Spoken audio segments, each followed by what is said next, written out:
Ergaa Yihuudaan erge nagaa.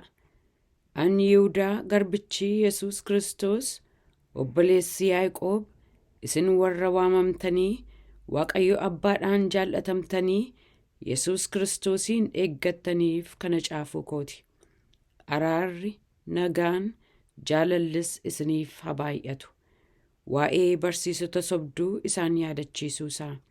Michoota koo, waa'ee fayyina walii wajjin qabnuuf durumayyuu isiniif caafuudhaaf dhama'aa utuun jiruu, amma amantii isa al tokkicha yeroo hundumaaf akka ta'utti warra Waaqayyoof qulqullaa'anitti dabarfame sanaaf akka loltaniif caafee isin gorsuun giddiitti barbaachisaa ta'uusaa argeera.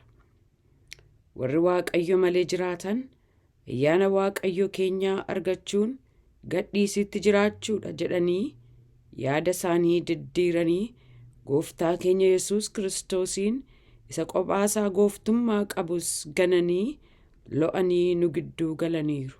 Isaan kun wanta yakka isaanitti mursiisu kana jalatti duraan dursanii caafamaniiru.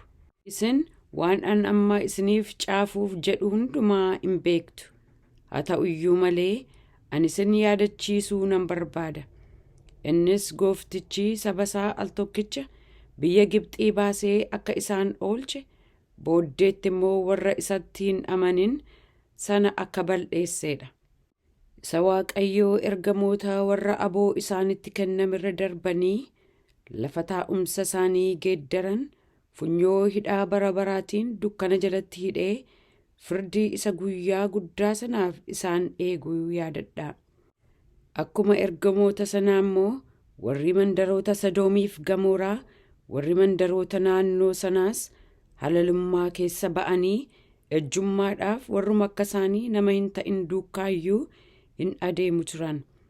Isaan adaba ibidda bara baraa fudhachuudhaan wanta warra akkasii irratti dhufuuf jiru argisiisuudhaaf fakkeenya ta'aniiru.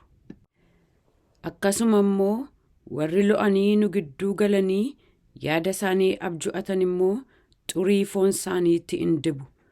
Gooftummaa Waaqayyoo isaanirraa qabuu hin dagatu. Warra akka ergamootaa Waaqa keessatti ulfina qaban hin arrabsu. Mikaa'el hangafni ergamootayyuu yeroo reeffa Musee irratti seexanaa wajjin walitti falmanii wal qoccolan, Gooftaan sitti haa eekkamu jedhe malee arrabsee itti faraduudhaaf ija hin jabaatne. Isaan kun garuu waanuma beekuu dadhaban hin arrabsu. Wanta akka bineensotaa waa yaadanii gargar hin baafneetti dhageettii uumamaatiin hubataniin immoo hin badu. Isaaniif wayyoo, isaan karaa Qaayin irra bu'aniiru. Bu'aadhaaf jedhanii guutummaatti irraa kaachuu Bala'aamitti of gadhiisaniiru. Akkuma Qooraahi mormanii Waaqayyoo irratti ka'uu isaaniitiinis balleeffamuu isaaniiti. Jarri kun irbaata jaalalaa isa walii wajjin qabdan yeelloo malee isinii wajjin nyaachuun isaanii xurii isinitti hin ta'a. Isaan garaa isaanii duwwaadhaaf hin yaadu. Isaan akka duumessa bokkaa of keessaa hin qabnee isa qilleensaan oofamuuti. Akka muka yeroo ija kennuun isaaf ta'uutti ija dhabeeti. Akka muka hundeedhaan buqqa'ee gogee qosoreeti. Akkuma dhaan galaanaa inni hunkuramaan oomacha baasu, isaanis hojii isaanii isa yeellaasisaa akka uumachaatti ol hin baasu. Isaan akka qorsaati. Iddoon dukkana limixii bara baraan isaaniif kaa'amee jira. Heenok Addaamii jalqabee dhaloota 7ffaa ture. Inni waa'ee isaan kanaa immoo raajii dubbate. Kunoo, Gooftichi 60 qulqulloota isaa wajjin hin dhufa. Inni nama hundumaa irratti faraduudhaaf taa'ee waan warri Waaqayyoo malee jiraatan jireenya akkasii keessatti hojjetan hundumaa, dubbii jajjabaa cubbamootni warri Waaqayyo malee jiraatan isa irratti dubbatan hundumaa bakkeetti baasee amansiisee nama adduma addaan in adaba jedhe. Namootni raajiin irratti dubbatame kun waan hundumaatti hin gungumu, waan hundumaas hin komatu, akka kajeellaa isaaniitti hin jiraatu. afaaniin guddisanii of hin jaju, warra waa irraa abdatan immoo sobanii in saadu. Of eeggachiisuusaa gorsuusaas. Isin garuu michoota koo, dubbii ergamootni gooftaa keenyaa Yesuus Kiristoos kanaan dura dubbatan yaadadhaa.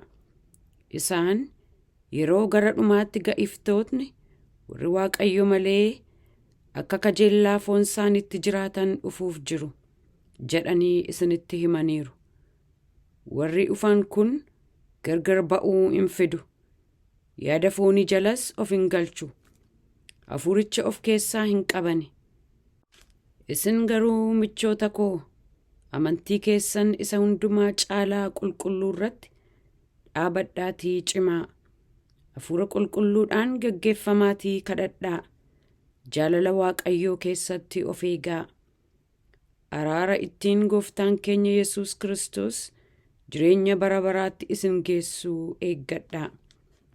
Warra maman gara laafina agarsiisaa, warra kaan ibidda keessaa butaatii oolchaa, warra kaan immoo uffata isa cubbuu foon isaaniitiin xuraa'iyyuu jibbuudhaan ofii keessaniifis sodaachuudhaan gara laafinaa agarsiisaa. Kadhata galataa. Isin akka hin gufannetti Waaqayyoo isin eeguu mudaa malee gammachuudhaan ulfina isaa dura isin dhaabachiisuu in danda'a. Waaqayyoo fayyisaa keenya isa tokkichaaf karaa gooftaa keenya Yesuus Kiristoos ulfinni, guddinni, aangoon, gooftummaanis lakkaa'amuu bara fuula duraa jalqabee ammas bara baraanis haa ta'u. Ameen.